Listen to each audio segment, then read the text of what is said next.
Rebonsoir à tous et bienvenue dans le résumé de la semaine. Aujourd'hui, NCA Asset Management vous propose une analyse des tendances du marché de l'UEMOA, de son évolution, des perspectives pour les investisseurs, mais aussi des recommandations et des prévisions pour les semaines à venir seront également partagées. Avant, place au résumé de la semaine sur la tendance des indices de la BRVM.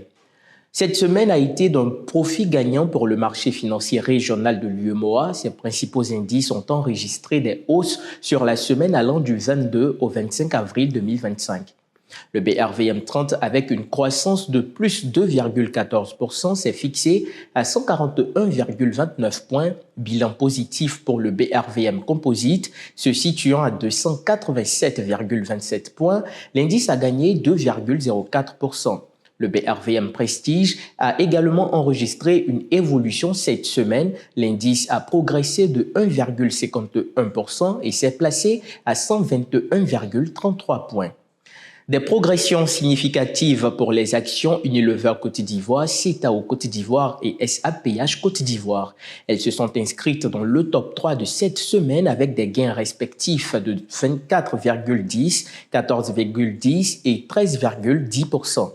Par contre, BOA Burkina Faso, Helios Finance Côte d'Ivoire, ex-Safka Côte d'Ivoire et CFAO Motors Côte d'Ivoire ont enregistré des baisses respectives de 8,89, 7,14 et 6,56%. Ces actions ont constitué les trois plus fortes baisses de cette semaine.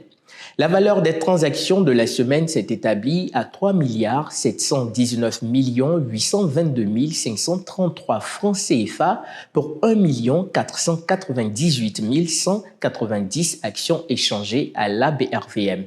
La capitalisation boursière s'est élevée à 10 774 684 477 677 francs CFA. On vous le disait en début d'édition, NCA Asset Management fera une analyse des tendances de cette semaine, mais aussi des recommandations et des perspectives pour les semaines à venir. Pour en parler, nous sommes avec M. Bachir Touré, gestionnaire du portefeuille à NCA Asset Management. Bonsoir M. Touré. Bonsoir Lionel. Bienvenue sur BRVM TV. Merci. Quelle analyse faites-vous de l'évolution du marché des actions de l'UEMOA au cours de ce mois ?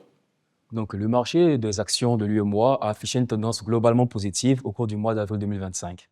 On note une hausse progressive des principaux indices, notamment le BRVM Composite, le BRVM 30, le BRVM Prestige, ont tous enregistré des performances à la hausse, traduisant ainsi une reprise de la confiance des investisseurs. La capitalisation boursière du marché des actions a connu une hausse significative de plus de 52 milliards de francs CFA sur la semaine du 21 au 25 avril, et la valeur des transactions a doublé, ce qui a traduit un regain d'activité sur le marché. Donc, cette dynamique haussière a été portée notamment par de bonnes performances de certaines valeurs telles que CRVR Abidjan, Total Côte d'Ivoire et Aura Group qui ont su tirer parti d'un contexte macroéconomique plus favorable et de résultats trimestriels encourageants. Avec cette situation sur le marché, quelles sont les perspectives pour les investisseurs ? Donc, les perspectives à court terme restent positives surtout pour les investisseurs qui savent repérer les valeurs de croissance et les secteurs porteurs. Le lancement récent des indices sectoriels par la BRVM est une avancée majeure et il permettra aux investisseurs de mieux diversifier les portefeuilles et de cibler des secteurs spécifiques comme l'énergie, les télécoms ou les services financiers. Cependant, la prudence reste de mise. Le marché est encore sensible à des facteurs externes comme l'inflation, les taux d'intérêt et les tensions géopolitiques. Mais globalement, nous voyons une progression saine et structurée avec des opportunités intéressantes à saisir. À ce stade, quelles sont vos recommandations aux investisseurs ? Donc, pour les investisseurs, je recommande de rester sélectif et discipliné. Donc, voici 3 points clés. La diversification, notamment ne pas concentrer son portefeuille sur un seul secteur. Les nouveaux indices sectoriels offrent des opportunités de diversification plus fines, suivies des fondamentaux. Donc, il faut privilégier les entreprises qui publient régulièrement leurs résultats avec une bonne gouvernance, un historique de dividendes et une vision stratégique et claire. Enfin, une vision à long terme. Donc, le marché peut connaître des phases de correction, mais les fondamentaux restent solides.